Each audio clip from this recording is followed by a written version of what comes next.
तो जैसा कि आप लोग को पता है कि इससे पहले जो मैं आप लोग को 16वां नंबर का वीडियो कराया था एस्किज़ोफ्रेनिया के ऊपर, तो एस्किज़ोफ्रेनिया का मैं वहाँ पे प्रकार बताया था और वहाँ पे मैं आपको जो है बताया था कारण बताया था, ठीक है, सॉरी लक्षण बताया था। आज के इस वीडियो के माध्यम से मैं कंप्लीट सिजोफ्रेनिया समाप्त करूंगा, जहां पे सिजोफ्रेनिया के लक्षण, उपचार और नर्सिंग मैनेजमेंट को मैं यहां पे डिटेल से बताने वाला हूं, ठीक है। ये क्वेश्चन दो तरह से पूछता है, किसी में प्रकार पूछ लेगा, किसी में लक्षण पूछ लेगा, किसी में नर्सिंग मैनेजमेंट पूछ लेगा, किसी में उपचार के विधि पूछ लेगा। तो चूँकि इसमें बहुत सारे क्वेश्चन बनते हैं तो उस अकॉर्डिंग एग्जामिनर जो भी क्वेश्चन सेट करता है आपको कंप्लीट पढ़ना पड़ेगा, ठीक है। चलिए, अब सिजोफ्रेनिया होता क्या है ये तो मैं आपको पहले ही क्लियर कर चुका हूँ कि सिजोफ्रेनिया एक गंभीर मानसिक विकार है, बीमारी है, जिसमें व्यक्ति की सोच, भावना, व्यवहार और वास्तविकता की समझ प्रभावित होती है। पहले ही बता चुका हूँ कि सिजोफ्रेनिया में व्यक्ति का थॉट, इमोशन, बिहेवियर और रियलिटी इन सब से नाता टूट जाता है। व्यक्ति काल्पनिक चीज़ों में ज़्यादा व्यस्त हो जाता है। आमतौर पर यह बीमारी किशोरावस्था के बाद या युवा अवस्था में शुरू होता है, ठीक है। बच्चे में आमतौर पर ज़्यादा ये नहीं होता है, कभी कभी हो सकता है, लेकिन ज़्यादातर यह जो है आपको एडल्ट में ही होता है ये बीमारी सिजोफ्रेनिया, ठीक है।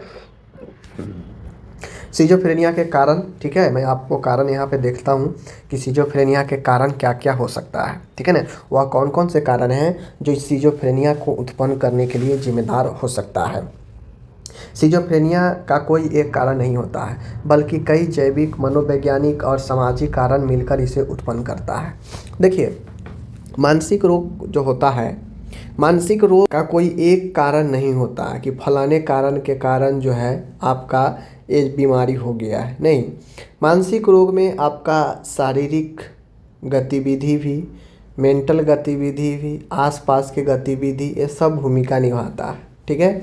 मान गए किसी व्यक्ति को किसी चीज़ से सदमा लगा है, बहुत ज़्यादा नुकसान जो है पहुंचा है, ठीक है, तो उस व्यक्ति, मान गए किसी को प्यार से जो है, यहाँ पे मैं बता देता हूँ, व्यक्ति को मान गए उसके प्यार में धोखा मिला है, ठीक है, प्यार में धोखा मिला है किसी भी व्यक्ति को, लड़का हो या लड़की, प्यार में धोखा मिला है। हम लोग सुनते हैं कि प्यार में धोखा मिलता है तो कोई कोई ऐसे भी बुद्धिजीवी लोग होते हैं जो अपना जीवन ही समाप्त कर लेते हैं। सबसे बड़ा बेवकूफ़ी यही होता है, ठीक है। तो आखिर प्यार में धोखा, क्या यह सिर्फ उसको मेंटली रूप से ही परेशान किया? क्या वह मानसिक रूप से ही परेशान होकर ऐसा कदम उठाया होगा? तो ऐसा नहीं होता है।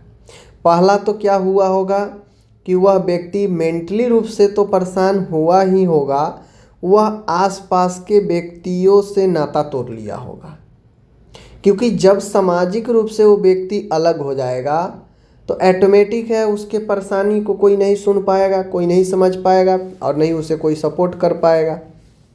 तो ऐसे व्यक्ति समाज से भी अलग हो जाता है, ठीक है, जो काफ़ी मेंटली परेशान होता है तो उसका सामाजिक चीज़ें भी सपोर्ट उसमें आ जाता है, ठीक है।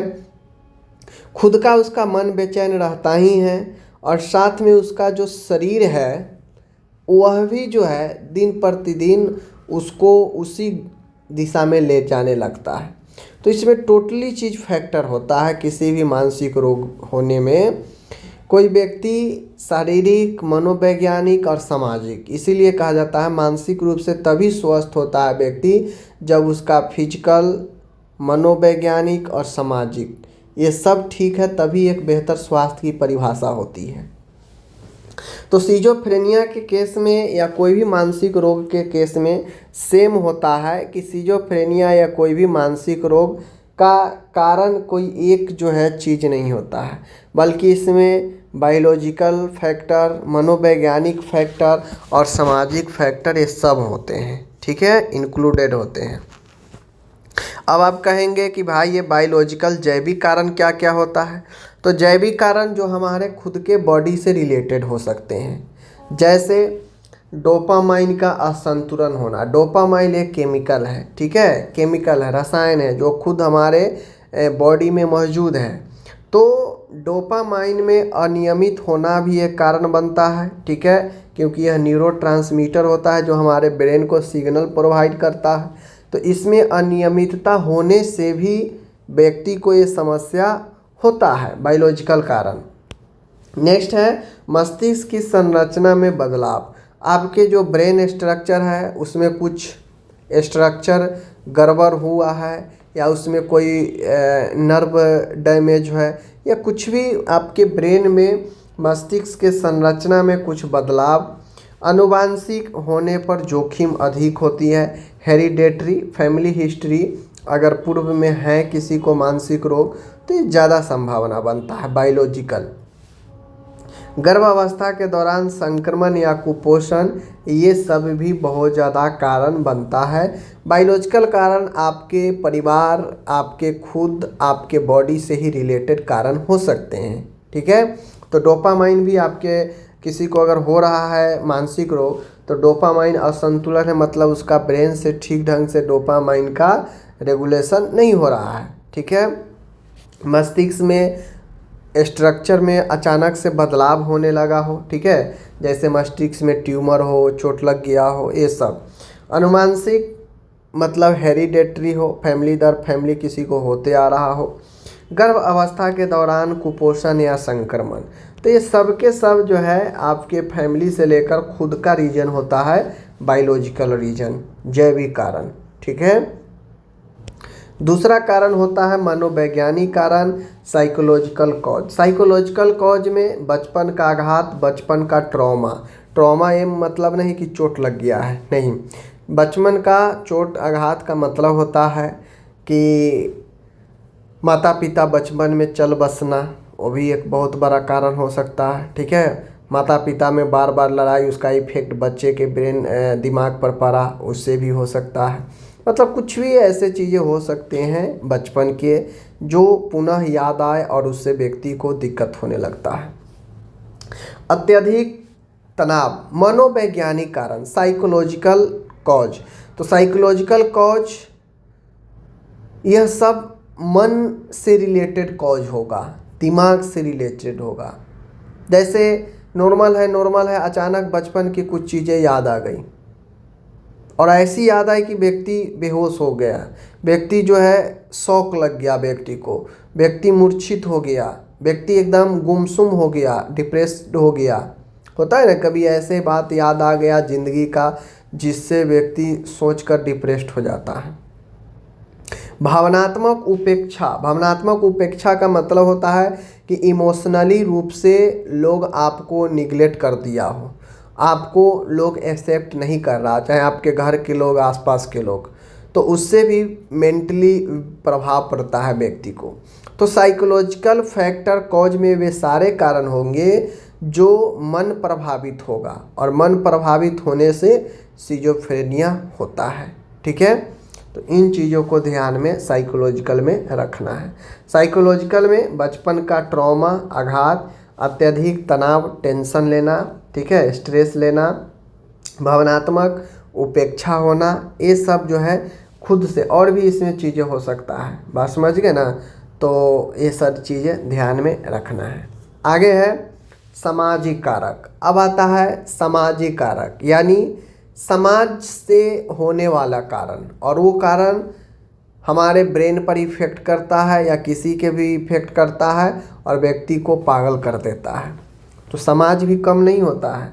जैसे समाज में मिलने वाला पारिवारिक तनाव, परिवार में भी देखते होइएगा बहुत सारे जिम्मेदारियाँ, बहुत सारे रिस्पॉन्सिबिलिटी होती हैं जिसको व्यक्ति नहीं झेल पाता है। तो पारिवारिक तनाव भी एक कारण बन सकता है।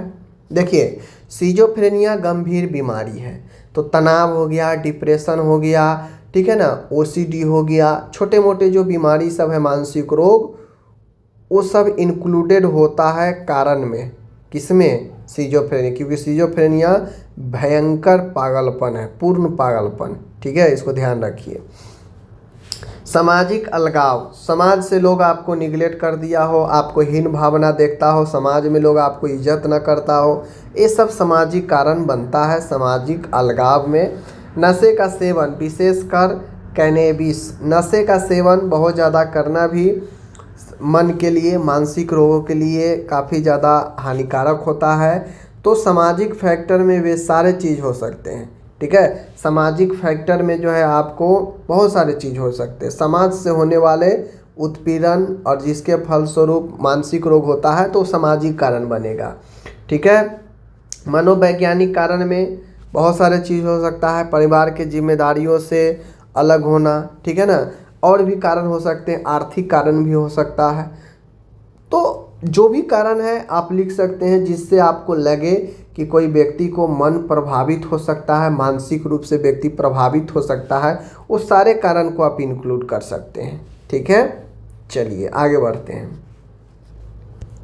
अब मैंने आपको पहले ही बता दिया था सिजोफ्रेनिया के लक्षण। देखिए, सिजोफ्रेनिया के लक्षण मैंने आपको पहले पढ़ा दिया था, पॉजिटिव लक्षण, निगेटिव लक्षण और एक कॉग्निटिव, ठीक है ना, संज्ञात्मक।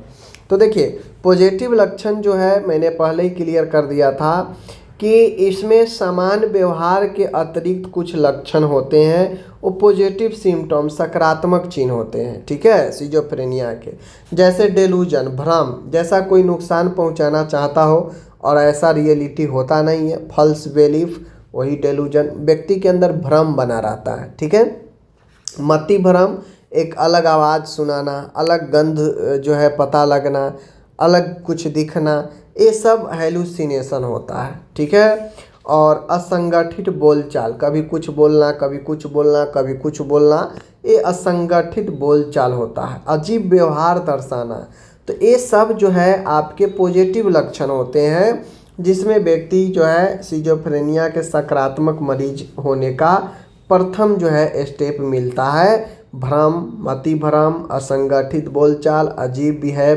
करना, ये सब जो है सिजोफ्रेनिया का सकारात्मक लक्षण होता है। ओके, निगेटिव सिम्टम्स में होता यह है कि व्यवहार, समान व्यवहार की कमी। पॉजिटिव में समान व्यवहार के अलावा भी कुछ अलग व्यवहार दिखता है तो वो पॉजिटिव हो जाएगा। लेकिन निगेटिव सिम्टम्स में होता यह है कि जो नॉर्मल बिहेवियर होता है उसमें कमी आता है। एक नॉर्मल इंसान का जो व्यवहार है, जो एक्टिविटी है, उसमें कमी आ जाता है। ठीक है, तो जैसे भावनात्मक शून्यता, व्यक्ति के इमोशनल ख़त्म हो जाता है, कम बोलता है व्यक्ति, ठीक है, शांत रहता है। सामाजिक दूरी, व्यक्ति को समाज में रहना चाहिए तो व्यक्ति सामाजिक दूरी होने लगता है। व्यक्ति को नॉर्मल बोलचाल करना चाहिए, जवाब देना चाहिए तो व्यक्ति कम बोलने लगता है। प्रेरणा की कमी होने लगती है, जबकि किसी भी काम को करने के लिए, सफलता रूप से प्राप्त करने के लिए मोटिवेशन की ज़रूरत होती है, लेकिन यहाँ पे प्रेरणा की कमी होती है। तो पॉजिटिव सिम्टम्स में नॉर्मल जो बिहेव होता है उसके अलावा भी जो है आपको व्यवहार ऐड हो जाता है। ठीक है, जैसे उग्र होना, ठीक है ना, बात बात पर उग्र होना, गुस्सा होना, हिंसक होना, ये सब होता है। बात समझ गए ना, अजीब बोलचाल करना, भ्रम की स्थिति, मति भ्रम की स्थिति, ये सब समान से अलग लक्षण ऐड हो जाता है। लेकिन निगेटिव सिम्टम्स में ये होता है कि जो नॉर्मल बिहेवियर होना है उसमें भी कमी आ जाता है, उसमें भी कमी आ जाता है नॉर्मल बिहेवियर में। जैसे व्यक्ति को इमोशनली स्टेबल होना चाहिए भावनात्मक रूप से, तो उसमें इमोशन की और कमी आ जाती है। व्यक्ति को नॉर्मल बोलचाल करते रहना चाहिए और करना ही चाहिए, लोग करता ही हैं, लेकिन यहाँ पे नॉर्मल भी कम हो जाता है। व्यक्ति को समाज में हिल मिल कर रहना चाहिए, रहता है लोग, लेकिन यहाँ पे लोग उससे अलग हो जाता है, सामाजिक कामों से दूरी बनाने लगता है। व्यक्ति को मोटिवेशन होना चाहिए हमेशा, और यहाँ पे मोटिवेशन की कमी होने लगती है। तो ये निगेटिव सिम्टम्स हो गया। ओके, थर्ड आता है कॉग्निटिव सिम्टम्स, जिसे हम लोग संज्ञात्मक लक्षण भी कहते हैं, जो बुद्धि, विवेक, सोच, विचार, ये सब की कमी को दर्शाता है। ठीक है, तो कॉग्निटिव सिम्टम्स में व्यक्ति के जो अटेंशन, ध्यान होता है किसी चीज़ पर, उसमें कमी आने लगती है। निर्णय लेने में व्यक्ति जो है दिक्कत होने लगता है। व्यक्ति के याददाश्त कमज़ोर होने लगता है। व्यक्ति काल्पनिक चीज़ों में पड़े रहता है। ठीक है, व्यक्ति जो है किसी भी चीज़ को ज़्यादा देर तक याद नहीं रख पाता है, एमनेसिया, ठीक है, मेमोरी लॉस होने लगता है व्यक्ति को। व्यक्ति का जो बातचीत करने की जो क्षमता होती है वो प्रभावित होती है। तो ये सब कॉग्निटिव जो सोच शक्ति, जो सोचन शक्ति, बुद्धि विवेक वाला है, वो सब प्रभावित होता है कॉग्निटिव सिम्टम्स में। ठीक है, चाहे देखिए ध्यान में कमी ये कहाँ से होता है, ये ब्रेन कॉग्निटिव बुद्धि विवेक से ही, निर्णय कहाँ से लेते हैं, बुद्धि विवेक से ही। ठीक है, याददाश्त कमज़ोर कहाँ होता है, ब्रेन से ही। तो ये सब आपके कॉग्निटिव जो ब्रेन कंट्रोल करता है उसमें कमी आने लगता है, और यही जो है आपका 3 महत्वपूर्ण लक्षण का कैटेगरी था, मैंने आपको बता दिया। ओके, अब बातें आती है सिजोफ्रेनिया का उपचार। माय डियर, सिजोफ्रेनिया के उपचार जो है, सिजोफ्रेनिया का पूर्ण इलाज संभव नहीं है, लेकिन यह सही उपचार से इसे नियंत्रित किया जा सकता है। पहले पॉइंट में कह दिया है, सिजोफ्रेनिया अगर हो गया कंप्लीटली, जिसमें अलग अलग लक्षण मैंने बताया, वो सारे लक्षण अगर मिलने जुलने लगे, मतलब पेशेंट सिजोफ्रेनिया के पेशेंट है, तो एक बात समझ लेना चाहिए कि सिजोफ्रेनिया के मरीज कभी ठीक होता नहीं है, ये संभव नहीं है ठीक हो पाना। हाँ, उनके साइन एंड सिम्टम्स में कमी लाया जा सकता है, जिससे व्यक्ति नियंत्रण रह सकता है। ठीक है, लेकिन जैसे ही ट्रीटमेंट वगैरह छोड़ाएंगे फिर से वापस से वो होने लगेगा। तो सिजोफ्रेनिया का उपचार चलिए हम देखते हैं। पहला तो उपचार का मेथड है दवाई, मेडिसिन, ड्रग थेरेपी। तो इसमें ड्रग थेरेपी में चलता है एंटीसाइकोटिक ड्रग, एंटीसाइकोटिक ड्रग चलता है, समझ गए। तो एंटीसाइकोटिक ड्रग जो होता है, एक होता है टिपिकल और एक होता है एटिपिकल। ठीक है, तो टिपिकल एंटीसाइकोटिक में हैलोपेरिडोल और क्लोरोप्रोमाजिन, ठीक है ना, क्लोरप्रोमाजिन, ठीक है ना, क्लोप्रोमाजिन और हैलोपेरिडोल, ये 2 ऐसे दवा हैं जो टिपिकल एंटीसाइकोटिक है, जो कन्फर्म जो है एंटीसाइकोटिक दवा है। ठीक है, बी नंबर में है जो सबसे ज़्यादा उपयोग होता है, एटिपिकल एंटीसाइकोटिक है, जैसे रिस्पेरिडोन, ओलेनाजिपाम, ओलिनिजिना, देखिए ओलेना, ठीक है ना, ओलेंजापाइन, क्लोजापाइन और क्यूटेपाइन, ये सब दवा हैं जो काफ़ी ज़्यादा, ये पाइन वाला दवा यूज होता है एटिपिकल, ज़्यादा उपयोग में ये सब होता है।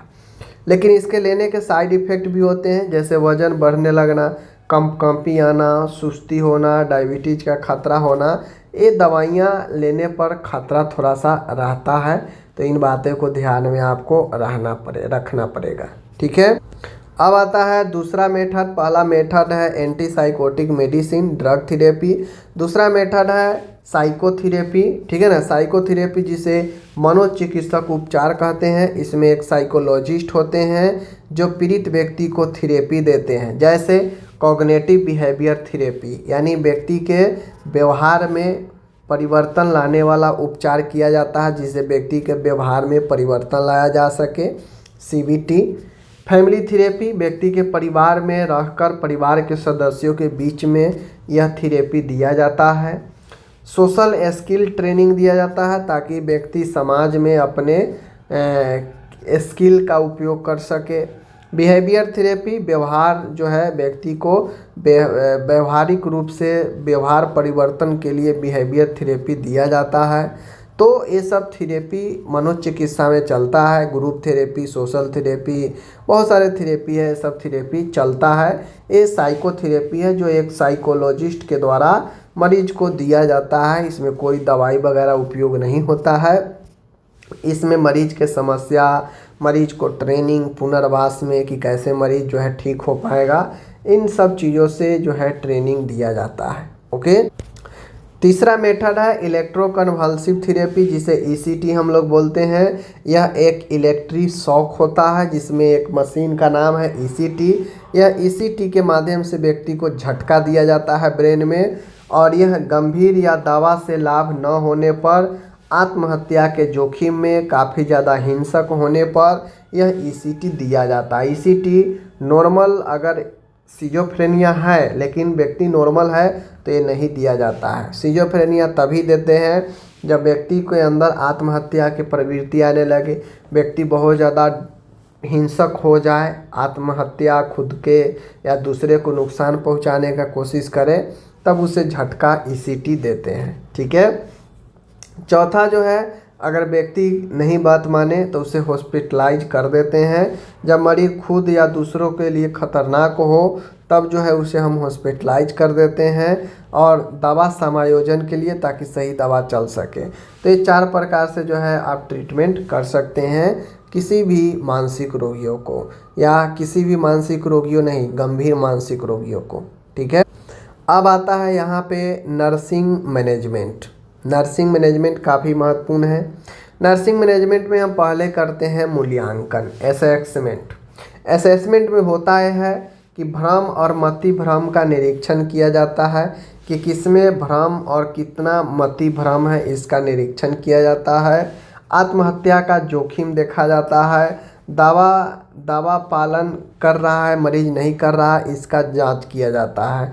तो पहले हम लोग मूल्यांकन करते हैं नर्सिंग में मूल्यांकन करते हैं। चूँकि भ्रम और मति भ्रम इस सिजोफ्रेनिया के 2 महत्वपूर्ण लक्षण होते हैं, तो इसको हम लोग देखते हैं कि मरीज में क्या है, भ्रम है या मति भ्रम है।